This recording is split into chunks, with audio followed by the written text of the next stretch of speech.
इस फिल्म में हमें हिप्नोसिस नाम की कंपनी के बारे में दिखाया गया है जो अपराधियों को हाइपर स्लीप की सजा देती है क्योंकि पूरे देश में सिर्फ 180 जेल है जबकि अपराधियों की संख्या 90,000 से भी ज्यादा है जिस कारण उन अपराधियों को जेल में रख पाना कोई आसान काम नहीं है। लेकिन इस सब में डेविड नाम का शख्स भी हिप्नोसिस के कुछ गहरे राज जान जाता है। जो क्या है इस कहानी को हम आज की एक्सप्लेनेशन में देखेंगे। फिल्म के शुरुआत में हमें एक महिला डॉक्टर नेम लेवी दिखाई जाती है जिसने हाल ही में 3 लोगों को हाइपर स्लीप से जगाया होता है। दरअसल हाइपर स्लीप एक ऐसी अवस्था है जिसमें किसी इंसान को काफी लंबे समय तक स्लीपिंग पॉड्स या यूं कहे कि स्लीपिंग मशीन्स में सुला दिया जाता है जहां उसे जिंदा रखने के लिए ऑक्सीजन और बाकी न्यूट्रिएंट्स लगातार उसके शरीर में पहुंचाया जाता है। हाइपर स्लीप दरअसल कुछ महीनों से लेकर कई सालों तक का हो सकता है और यहाँ हम देख पाते हैं कि डॉक्टर लेवी ने जिन 3 इंसानों को हाइपर स्लीप से जगाया है उनके सर पर किसी तरह की डिवाइस लगी हुई है। वहीं पहले तो एक आदमी जवान दिख रहा होता है लेकिन जब वो डॉक्टर लेवी से ये सवाल करता है कि मुझे हाइपर स्लीप में गए कितने साल हो चुके तो हम उस आदमी को बुजुर्ग रूप में देख पाते हैं जिसका मतलब ये है कि जब वो हाइपर स्लीप में गया था तब वो जवान था लेकिन उसे इतने लंबे समय तक हाइपर स्लीप में रखा गया कि अब वो पूरी तरह से बूढ़ा हो चुका था।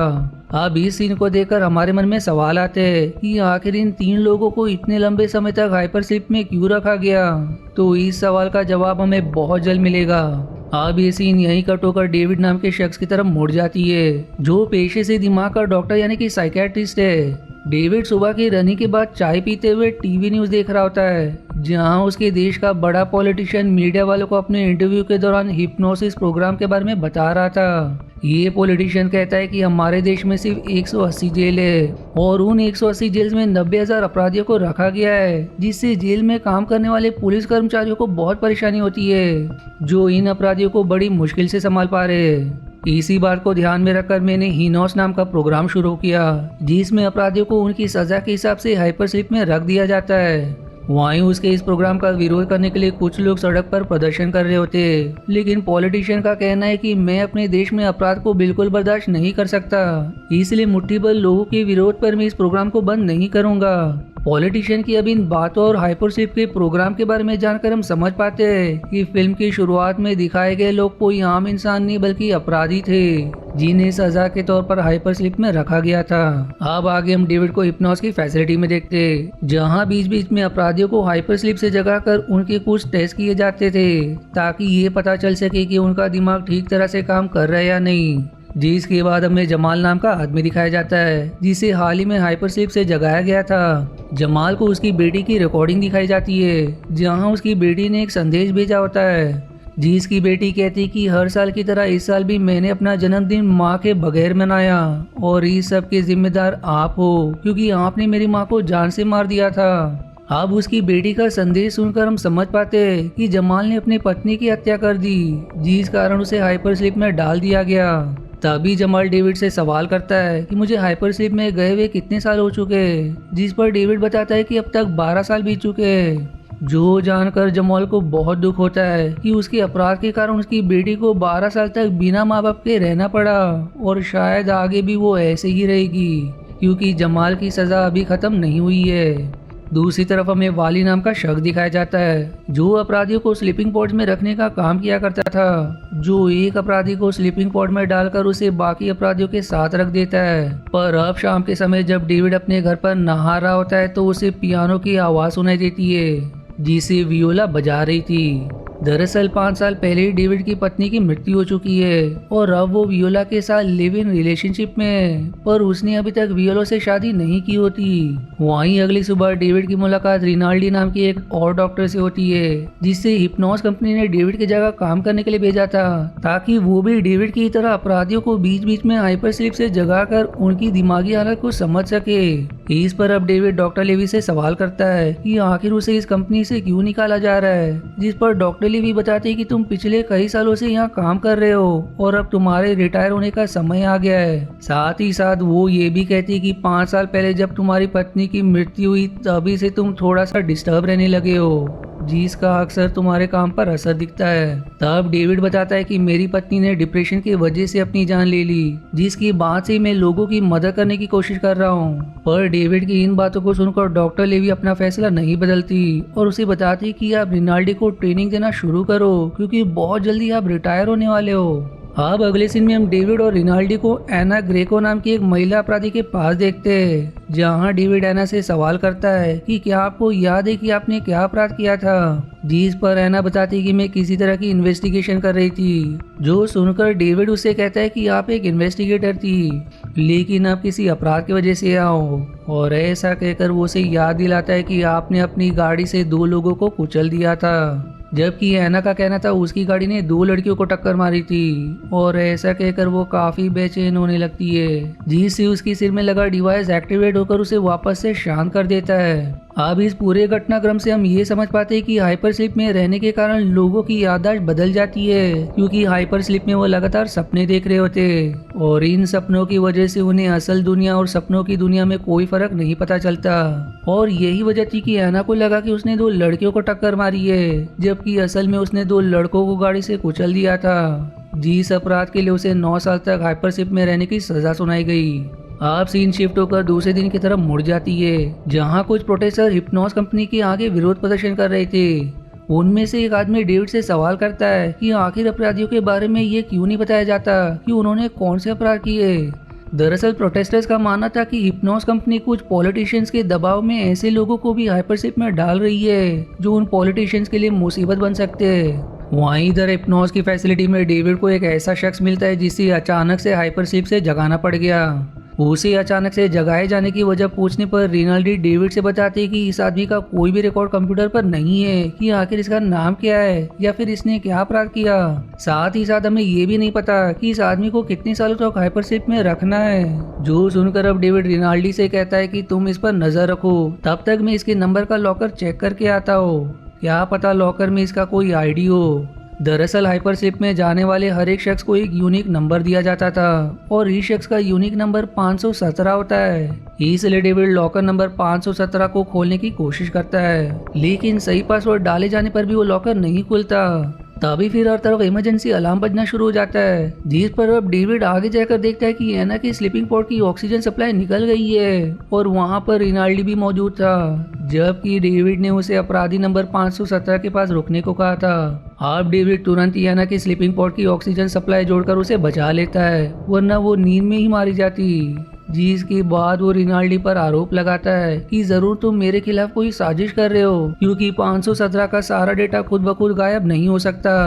जिसका साफ मतलब है कि उसे तुमने ही डिलीट किया है और तुम ही वो शख्स हो जिसने एना की ऑक्सीजन सप्लाई रोक दी। अब इस बात को लेकर उन दोनों में बहस हो जाती है, जिसे वैली शांत करवाता है, जो अब अपनी बंदूक निकालकर डेविड पर तान देता है, जिससे डेविड को लगता है कि वैली भी रिनाल्डी के साथ मिला हुआ है। फिर वो तीनों यानी कि वैली, रिनाल्डी और डेविड उसी कमरे में जाते हैं जहां 517 को हाइपर स्लीप से जगाया गया था। लेकिन वहां जाते ही डेविड देखता है कि 517 के साथ एनी भी मौजूद है, जो उसके माथे पर लगी चोट पर बैंडेज लगा रही थी। एना अब डेविड को देखते ही उससे सवाल करती है कि तुमने 517 को क्यों चोट पहुंचाई, जिसके जवाब में डेविड कहता है कि मैंने उसे कुछ भी नहीं किया। इस पर अब वैली सिचुएशन को संभालने के लिए रिनाल्डी से कहता है कि वो डॉक्टर लेवी को बुला लाए, जिस पर अब रिनाल्डी वहां से चला जाता है। फिर तभी 517 धोखे से वैली को अपने पास बुलाकर उसे उसकी ही बंदूक से गोली मारकर खत्म कर देता है। और अब वैली को मारने के बाद वो वायोला के सर पर बंदूक रखकर डेविड को हथकड़ी लगाने पर मजबूर कर देता है।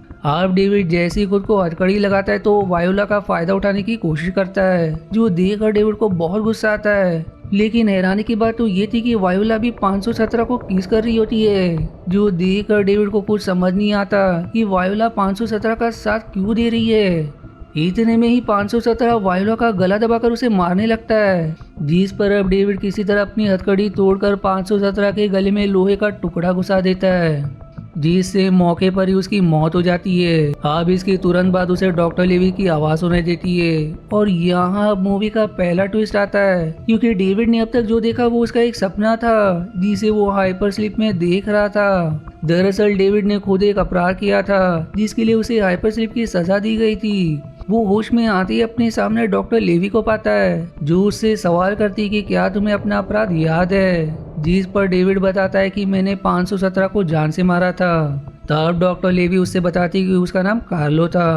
फिर वो आगे कहता है कि मैंने कार्लो के गले में वार किया था, लेकिन डॉक्टर लेवी बताती कि ऐसा कुछ भी नहीं हुआ था, बल्कि तुम भी हिप्नोस में मेरी तरह एक डॉक्टर थे, लेकिन किसी कारण से तुमने कार्लो की ऑक्सीजन सप्लाई रोक दी, जिससे वो मारा गया। साथ ही साथ वो डेविड से ये भी शेयर करता है कि हाइपर स्लीप की वजह से तुम अपने सपने और असल दुनिया की चीज़ों में फ़र्क नहीं कर पा रहे हो, शायद इसीलिए तुम्हें ठीक से याद नहीं कि तुमने कार्लो का ऑक्सीजन सप्लाई बंद करके उसे मार दिया।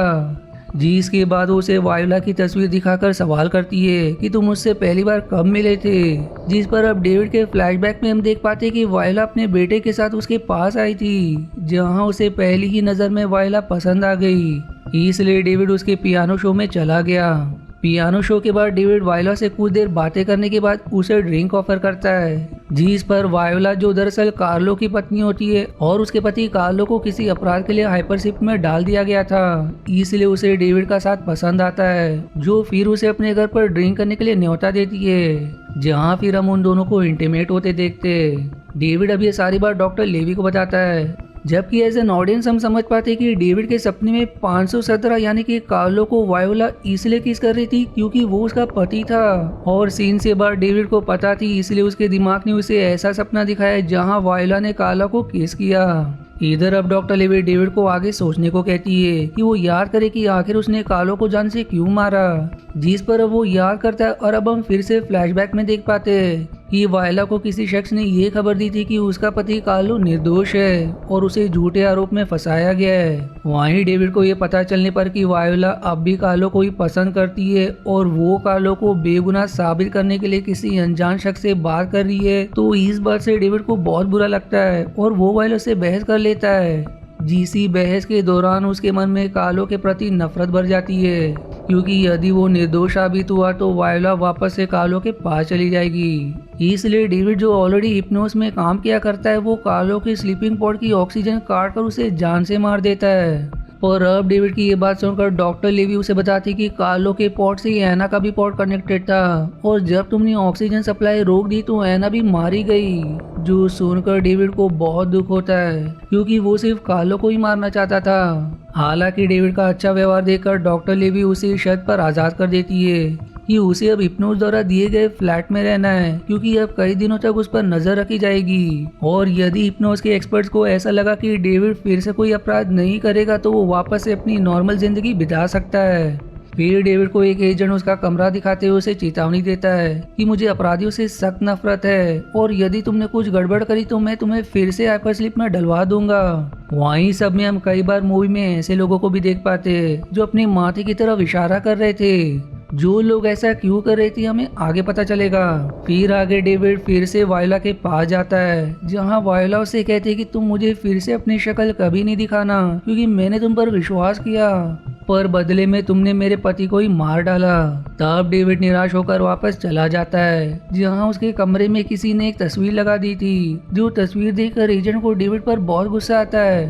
क्योंकि उसने डेविड को कुछ नियम लिखकर दिए थे, लेकिन अब उन नियम की जगह ये तस्वीर लगी हुई थी। फिर वो एजेंट डेविड पर गुस्सा करके वहां से चला जाता है, जबकि कुछ देर बाद डेविड की मुलाकात वैली से होती है, जिससे वो बताता है कि मैंने अपने सपने में तुम्हें मरता देखा था, जिस पर वैली उसकी बात पर ज्यादा ध्यान ना देते हुए उसे एक बंदूक देता है, क्योंकि वैली को ऐसा लगता था कि डेविड को बंदूक की जरूरत पड़ सकती है। अब इसके बाद जब वो कहीं जा रहा था तो उसे बिल्कुल वैसा ही घर दिखाई देता है जैसा उस तस्वीर में बना था। दरअसल ये घर पाओलो ग्रेको का होता है, जो एना ग्रेको का पति है, यानी कि उसी एना का पति है जिसे गलती से डेविड ने ऑक्सीजन सप्लाई रोककर मार दिया था। अब डेविड के मन में ना जाने क्या आता है कि वो पाओलो से खुद को एना का दोस्त बताते हुए खुद का परिचय देता है, जिस पर अब वो उससे सवाल करता है कि क्या तुम भी एना की इन्वेस्टिगेशन टीम में काम किया करते थे, जिस पर डेविड हाँ में जवाब देता है। तब पाओलो उसे बताता है कि एना को हिप्नोसिस ने झूठे आरोप में फंसाया था, क्योंकि एना ने अपने साथी के साथ मिलकर हिप्नोस के खिलाफ सबूत जुटा लिए थे। वो ये भी दावा करता है कि पुलिस ने सारे डेस्कटॉप, लैपटॉप और हार्ड डिस्क को नष्ट कर दिया, लेकिन मेरे पास अब भी एना के इन्वेस्टिगेशन की कुछ फाइल्स है। जो ऐसा कहकर डेविड को फाइल्स दिखाते हैं, जिसमें कार्लो की भी तस्वीर होती है। ये देखकर डेविड को चमकता है कि यदि कार्लो, जो कि वायोला का पति था, उसने एना के साथ मिलकर हिप्नोस के खिलाफ कोई सबूत ढूंढ लिया था, तो जरूर हिप्नोस ने कार्लोस को भी मरवा दिया होगा, जिसका सारा इल्जाम उन्होंने डेविड पर डाल दिया। क्योंकि डेविड बहुत अच्छे से जानता था कि हाइपर स्लीप से जगाने के बाद यदि किसी इंसान को कुछ बातें बता दी जाए तो वो उसे सच मान लेगा। अब इससे हो सकता है कि आपको यहाँ कंफ्यूजन हो रही हो, इसलिए अब मैं सारी चीजें सरल भाषा में समझाता हूँ। दरअसल डेविड की थियरी के हिसाब से उसने कार्लो को नहीं मारा, बल्कि हिप्नोस कंपनी ने डेविड को हाइपर स्लीप में डालकर उसे कुछ इस तरीके के सपने दिखाए जिससे डेविड को यकीन हो गया कि उसी ने कार्लो को मारा है। हालांकि डेविड ने अपने सपने में ये देखा कि उसने कार्लो के गले पर वार किया, लेकिन डॉक्टर लेवी ने उसे जगाने के बाद ये यकीन दिला दिया कि उसने कार्लो की ऑक्सीजन सप्लाई रोक दी थी। तब डेविड, जो तुरंत ही हाइपर स्लीप से जगा था, उसके दिमाग में खुद से ये कहानी बना दी कि उसने कार्लो को इसलिए मारा ताकि वायोला हमेशा के लिए उसकी हो सके। अब यहाँ एक और सवाल आता है कि आखिर हिप्नोस ने डेविड को ही क्यों चुना। तो इसका जवाब ये है कि डेविड का चक्कर वायोला से चल रहा था, जो कार्लो की पत्नी थी। इसलिए डेविड एक परफेक्ट बकरा था जिसे हाइपर स्लीप में डालकर ये यकीन दिलाया जा सके कि उसने वायोला के लिए कार्लो को मार दिया। अब ये बात समझ आती है, वो तुरंत पाओलो के द्वारा दिखाए गए फाइल्स की फोटो क्लिक करने लगता है, पर उठते में ही पाओलो को याद आता है कि उसने डेविड को कहीं देख रखा है, जिससे आखिर में उसे याद आ ही जाता है कि डेविड वही शख्स है जिसने एना की ऑक्सीजन सप्लाई को रोक दिया था। जिस पर अब वो डेविड को अपने घर से भगा देता है। इधर डेविड वायोला के मना करने के बाद भी उससे मिलने जाता है, जहां पहले तो वो उसे अपने घर से वापस चले जाने को कहती है, लेकिन डेविड के बार बार जिद करने पर वो उसकी बात सुनने को तैयार हो जाती है। डेविड अब उसे सारी बात समझाते हुए कहता है कि जरूर हिप्नोस के लोग पॉलिटिशियंस के साथ मिलकर लोगों के दिमाग से खेल रहे हैं, इसलिए उन्होंने मुझे भी झूठे आरोप में फंसाया। वो वायला से उस शख्स के बारे में सवाल करता है जिसने उसे कॉल करके कार्लो के निर्दोष होने की बात कही थी, और फिर वो लोग उस शख्स का पता लगाकर उसकी कार रोक लेते। यहाँ डेविड उसे बंदूक की नोक पर लेकर सारी सच्चाई बताने को कहता है, पर इस पर वो शख्स उल्टा डेविड के सिर पर वार करके उसकी बंदूक छीन लेता है। लेकिन डेविड ने पहले ही बंदूक से गोलियां निकाल ली थी, क्योंकि वो उस शख्स को सिर्फ डराना चाहता था। फिर वो शख्स डेविड से इतना कहता है कि हिप्नोस के लोग पॉलिटिशियन से मिले हुए, और ऐसा कहकर वो उसे हिप्नोस से दूर रहने की सलाह देकर वहाँ से चला जाता है। तब वायला डेविड के चोट पर ठीक वैसा ही बैंडेज लगाती है जैसे उसने डेविड के सपने में कार्लो को लगाया था। आगे अब डेविड को रास्ते में एक और आदमी मिलता है जो अपने माथे की तरफ इशारा कर रहा था, जिस पर डेविड अपने माथे को अब छू कर देखता है कि बैंडेज लगाने के बाद भी उसके सिर से खून क्यों आ रहा है, और उसका खून उसकी कैप यानी कि टोपी पर भी लग चुका था। और अब जब वो अपने कैप के उस हिस्से को छूता है जहाँ खून लगा था, तो उसे उसमें एक चिप मिलता है, जिस चिप को वो तुरंत ही अपने टैबलेट फोन में लगाकर उसकी फाइल को ओपन करता है, जिस चिप में कार्लो की वीडियो होती है, जो डेविड से ये बता रहा था कि उसने एना के साथ मिलकर हिप्नोस के ऊपर इन्वेस्टिगेशन करी, और इस इन्वेस्टिगेशन से उन्हें ये पता चला कि हिप्नोस के लोग पॉलिटिशियंस के कहने पर ऐसे लोगों को भी हाइपर स्लीप में डाल देते हैं जो आगे जाकर उन पॉलिटिशियंस के लिए मुसीबत बन सकते हैं। वहीं इस पूरे हाइपर स्लीप में उन लोगों को कई बार जगाकर उनके दिमाग में ये बात डाली जाती है कि उन्होंने कोई अपराध किया है, जिससे आखिरकार वो बेगुनाह लोग खुद को अपराधी समझने लगे। दरअसल डेविड ने कार्लो से हुई इस बात को वीडियो चिप में रिकॉर्ड करके अपने कैप में रख लिया था, पर उसी समय वो देखता है कि वायोला के कुछ लोग जबरदस्ती अपने साथ ले गए, जो देखकर वो उनके पीछे जाता है, और आखिर में वो उसी पॉलिटिशियन के पार्टी में जा पहुंचता है जिसे हमने मूवी के शुरुआत में इंटरव्यू देते हुए देखा था। यहाँ डेविड रिनाल्डी को बंदूक की नोक पर लेकर पॉलिटिशियन से हिप्नोस की सच्चाई बताने को कहता है, जिस पर पॉलिटिशियन जवाब देता है कि जब से हिप्नोस प्रोग्राम शुरू हुआ तब से अपराध में बहुत कमी आई है, क्योंकि पहले जेल से छूटने के बाद 80% अपराधी वापस से कोई अपराध करते थे, लेकिन हाइपर स्लीप की सजा काटने के बाद सिर्फ 4% अपराधी फिर से कोई अपराध करते। वो आगे ये भी कहता है कि वो आखिर में वायला को लौटा देता, लेकिन डेविड के देखते ही देखते सारे लोग गायब हो जाते हैं, और उसे एक बार फिर से डॉक्टर लेवी की आवाज़ सुनाई देती है, जिसका मतलब ये कि वो अब भी सपना ही देख रहा था। यहाँ डॉक्टर लेवी उसे बताते कि तुम 35 साल से हाइपर स्लीप में हो, और पिछले कुछ महीनों में मैंने तुम्हें कई बार हाइपर स्लीप से जगाया है। अब इस बात से हम समझ पाते कि डेविड को डॉक्टर लेवी ने कुछ महीने पहले ही जगाया था, जिस कारण उसे ये लगने लगा कि वो अपने जवानी के दिनों में डॉक्टर लेवी को जानता है, जबकि ऐसा सच में नहीं था, वरना डॉक्टर लेवी भी उसी की तरह बुजुर्ग हो चुकी होती। डेविड अब खुद को आईने में देखकर बहुत परेशान होते हुए डॉक्टर लेवी को बताता है कि हिप्नोस के खिलाफ मैंने कुछ सबूत जमा कर लिए थे जो मेरे कैप में मौजूद है, लेकिन डॉक्टर लेवी को उसकी बात पर भरोसा नहीं होता, जिसकी बाद वो उसे फिर से हाइपर स्लीप में डाल देती है। अब मूवी की आखिरी सीन में डॉक्टर लिवी डेविड के लॉकर से उसकी कैप निकालती है जिसमें सच में एक चिप मौजूद थी। जी इसका मतलब है कि डेविड की बातें सच थी। जी इसी सस्पेंस के साथ ये मूवी यहीं समाप्त हो जाती है। अब बात करें इस मूवी की एंडिंग की तो डेविड ने अब तक जो भी देखा वो आधा सच था, जैसे वायला और कार्ला से मिलना, जबकि बाकी चीज़ों को हिप्नोस कंपनी ने उसके दिमाग में डाला था। दरअसल डेविड सच में वायोला और कार्लो से मिला था, इसलिए उसके दिमाग में उनकी यादें मौजूद थी। और जब उसे खुद भी हिप्नोस की सच्चाई पता चली तो कंपनी ने डेविड को ही झूठे आरोप में फंसाकर हाइपरशिप में डाल दिया। पर उसका दिमाग अब भी सपना देख रहा था। जिस सपने में उसे ये याद आ जाता है कि उसने अपने कैप में वो चिप छिपाया हुआ है, और यही वजह है कि मूवी में बहुत से लोग अपने माथे की तरफ इशारा कर रहे थे, क्योंकि डेविड ने कैप के उसी हिस्से में अपना चिप छिपाया हुआ था। आशा है अब आपकी मूवी से रिलेटेड सारी कंफ्यूजन दूर हो गई हो, और अगर वीडियो पसंद आ गई हो तो वीडियो लाइक जरूर करें दोस्तों, और अपने दोस्तों से भी ये वीडियो शेयर कर मेरा मनोबल जरूर बढ़ाए। मिलते हैं अगले वीडियो के एक्सप्लेनेशन पर, तब तक के लिए धन्यवाद दोस्तों। आशा है आपको मेरी एक्सप्लेनेशन पसंद आई। यदि हाँ तो प्लीज वीडियो को लाइक करना और चैनल को सब्सक्राइब करके सपोर्ट करना ना भूलें। मिलते हैं अगले एक्सप्लेनेशन वीडियो में, तब तक के लिए धन्यवाद दोस्तों।